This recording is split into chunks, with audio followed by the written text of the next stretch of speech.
एक देश एक निवडणूक हे सूत्र देशात लागू करण्याची दाट शक्यता व्यक्त केली जाते आहे.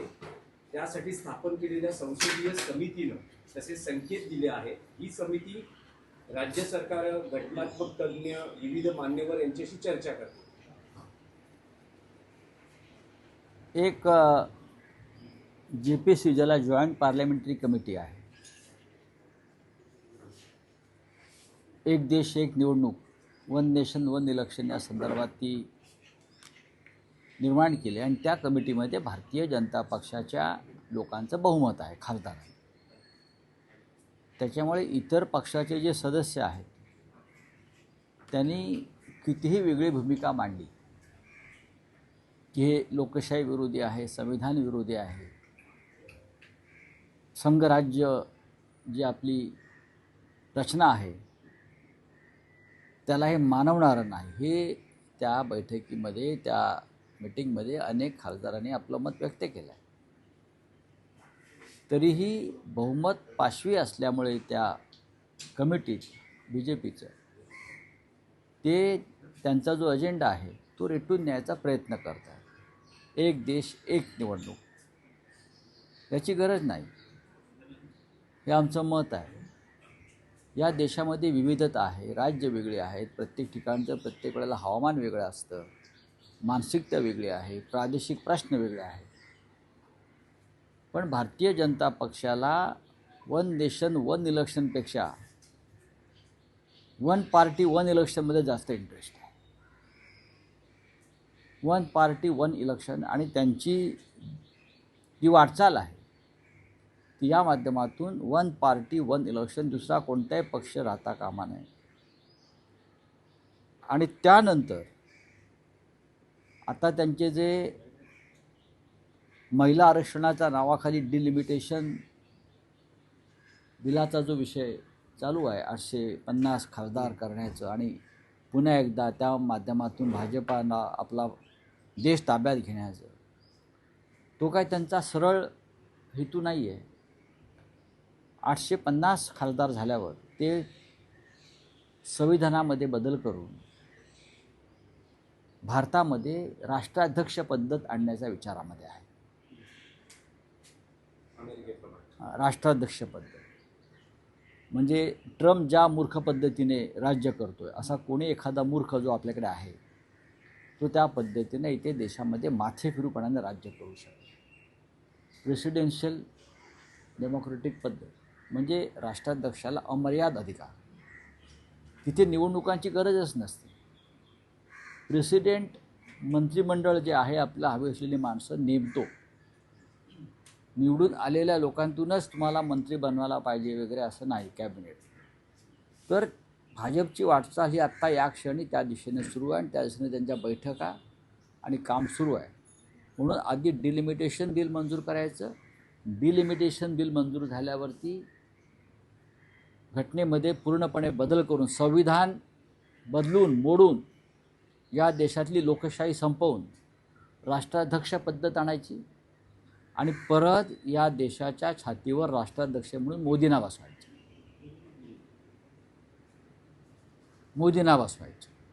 अशा पद्धतीची वाटचाल लोकशाही मोडण्याच्या दिशेनं सुरू आहे. त्याच्यामुळे ह्या सगळ्यात जे चाललं आहे काय वन नेशन वन इलेक्शन वगैरे वगैरे हे सगळे वरवरचे बुडबुड आहे. पण आमचा विरोध आहे, आमचा विरोध आहे त्याला.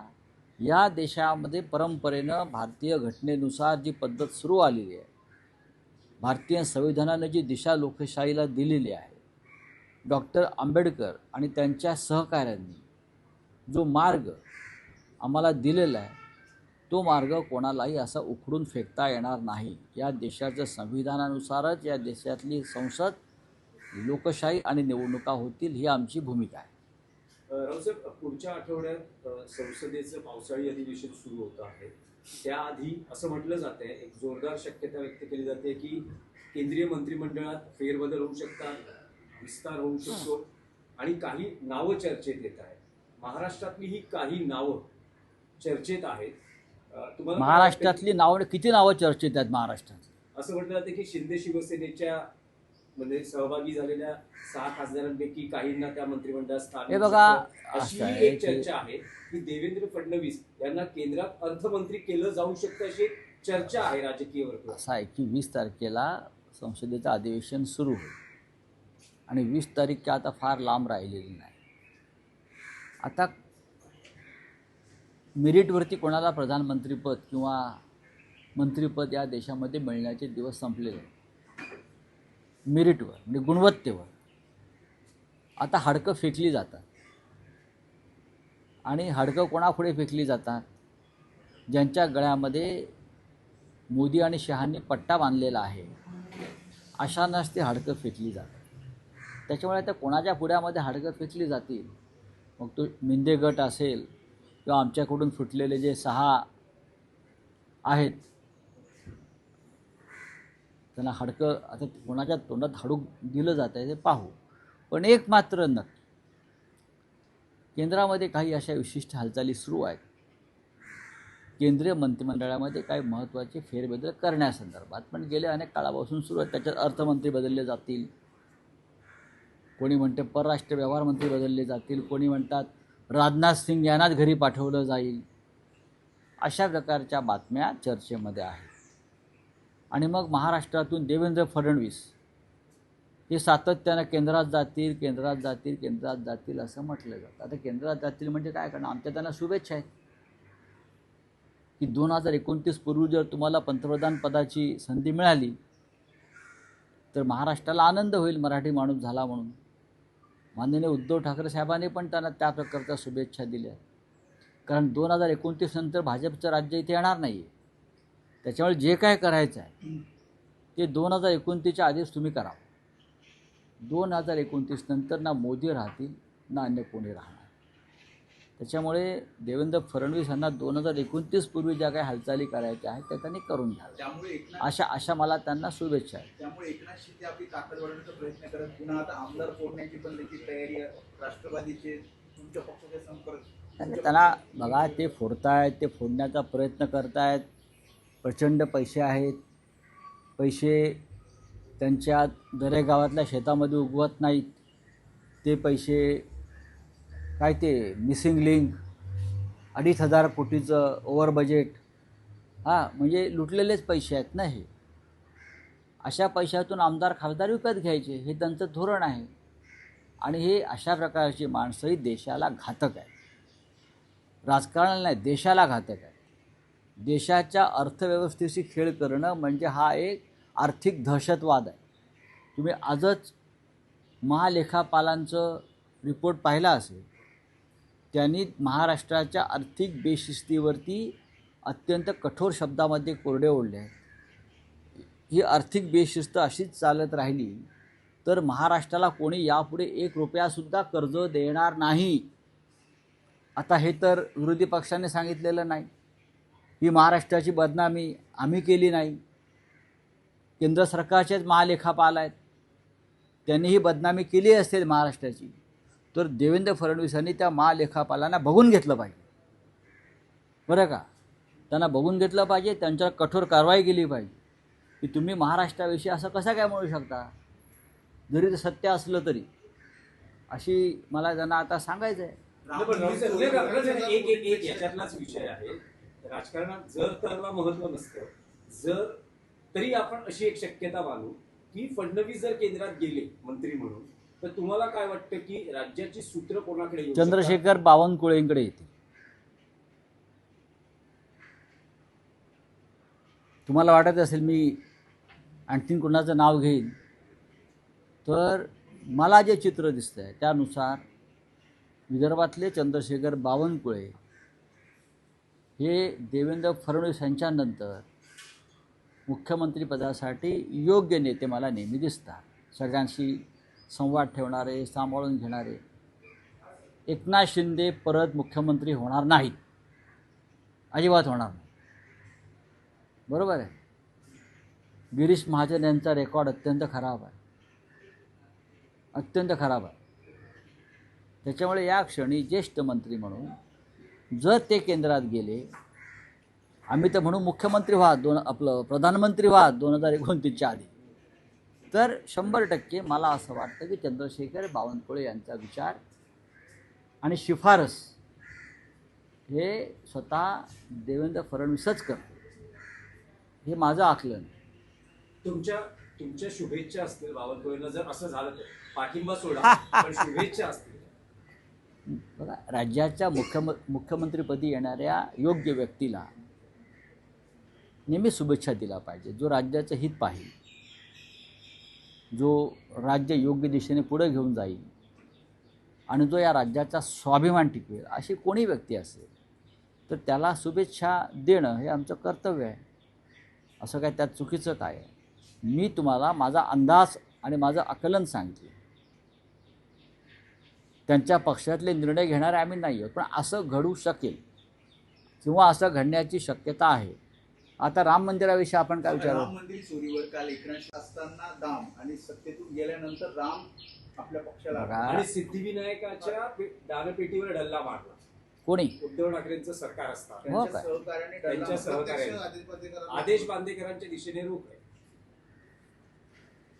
असं आहे की सिद्धिविनायक मंदिर आम्ही ज्या पद्धतीनं सांभाळलं आणि त्याचा त्याच्या निधीचा जो सामाजिक कार्यासाठी विनियोग केला तो यापूर्वी कधीच झाला नव्हता. आत्ताच मला एक आमचे कार्यकर्ते भेटायला आले. ते घाटकोपर परिसरामध्ये डायलिसिस केंद्र उभं करतायत. जागा त्यांची स्वतःची आहे आणि आदेश बांदेकर अध्यक्ष असताना त्यांनी डायलिसिस केंद्रासाठी मशीन घेण्यासाठी एक रक्कम मंजूर केली. त्यानंतर सत्ता बदलल्यावर जेव्हा ते कार्यकर्ते नव्या अध्यक्षांना भेटायला गेले तेव्हा त्यांनी ते डायलिसिस केंद्रचा निधी रद्द केला आणि म्हटलं, जर तू आमच्या पक्षात प्रवेश केलास तरच तुला हा निधी मंजूर केला जाईल. हे जे असे लोक आहेत ना, यांच्याकडनं तुम्ही काय अपेक्षा करता?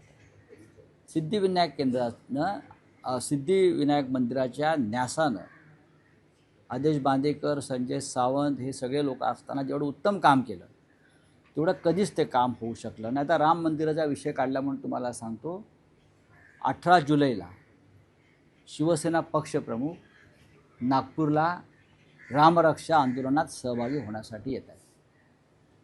राम मंदिर लुटीच्या प्रकरणामध्ये जो देशात असंतोष आहे, आजही मुख्य आरोपी पकडले गेले नाही, आजही ती लूट सुरू आहे आणि स्वतःला हिंदुत्ववादी समजणाऱ्या संस्था आणि संघटनांनी पुरस्कृत केलेले डाकू आणि चोर आजही अयोध्येमध्ये आहेत. त्यांनी राम मंदिराची आणि रामाची पूर्ण बदनामी केलेली आहे आणि म्हणून शिवसेनेनं रामरक्षा आंदोलन जे सुरू केलं आहे त्याचं एक पहिला टप्पा मुंबईत पार पडला. दुसरा टप्पा महाराष्ट्राच्या उपराजधानीमध्ये 18 तारखेला स्वतः शिवसेना पक्षप्रमुख, युवा सेना प्रमुख आदित्य ठाकरेजी आणि असंख्य आमच्या मुंबईतले सुद्धा नेते जातील आणि विदर्भातले कार्यकर्ते आणि रामप्रेमी जनता या राम रक्षा आंदोलनामध्ये सहभागी होतील 18 जुलै 4:30 वाजता. चला, महात्मा फुले जन आरोग्य योजनेतील घोटाळ्याबद्दल मला माहिती पण आणखी एक विषय होता की नाशिकमध्ये ठाकरे गटाच्या नगरसेवकांना संपर्क साधला जातोय. 15 पैकी 5 ते 6 नगरसेवकांना काही कोटींच्या विकास निधीची आमिष दाखवली गेली. काही कोटींच्या विकास निधीची नाही, काही कोटींच्या लाचेची. गेल्या 1 महिन्यापासून त्यांचे काही लोक मेंढ्यांचे बॅगा घेऊन नाशिकमध्ये फिरतायत. हे खरं आहे, घरोघरी जात आहेत, पण आमच्या एकाही नगरसेवकानं बरं का त्यांना घराच्या उंबरठा आपला ओलांडू दिलेला नाही, हे सुद्धा सत्य आहे. बोलिये. राज्य सरकारच्या आर्थिक नियोजनावर प्रश्न तर उपस्थित केलेच त्यांनी, परंतु यासोबत जी लाडकी बहीण योजना आहे त्याच्यावर 3000 कोटींपेक्षा जास्त खर्च झालेला आहे. या संदर्भात राज्य सरकारने कोणत्याही प्रकारचं स्पष्टीकरण दिलं नाही. या संदर्भात खरं म्हणजे 85 लाखापेक्षा जास्त बोगस लाभार्थींना जो लाभ दिला ती गंभीर चिंता आहे. आता ही तुम्ही वसुली कशी करणार आहात? आर्थिक बेशिस्त यालाच म्हणतात ना.